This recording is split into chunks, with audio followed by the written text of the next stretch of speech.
Hello মৌসুমী, মৌসুমী আমি সানি। তুমি কই? তোমার আমি ফোনে পাচ্ছি না, তুমি আমার একটা কলও দিতেছো না। মৌসুমী আমি তো অন্য একটা বর্ডারে ঢুকে গেছি বুঝছো।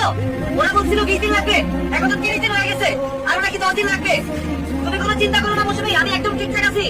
আমি আমেরিকা ঢুকে তোমার ফোন দিতেছি, ঠিক আছে? শুনতেছো আমার কথা? শুনতেছি। Mousumi I love you. একটা কিছু বলো। I love you too. আচ্ছা ঠিক আছে ঠিক আছে, তুমি আমার নিয়ে কোনো টেনশন করো না, আমি একদম ঠিকঠাক আছি, ঠিক আছে? রাখো।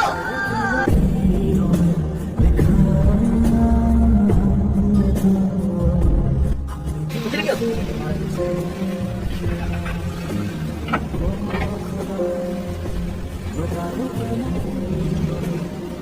হ্যালো ভাই আমি শাকিল। তুই কই আছস? কত দূর? আমি তো সাগরের মাঝখানে হয়েছে কেমনে কম? তোর তো ফোন দিয়ে পরে পাই না। তুই খাওয়া দাওয়া করছো ঠিকঠাক মতো? এর কি নেটওয়ার্ক আছে নি? করছি। কয়দিন লাগবে পৌঁছাইতে? জানি না।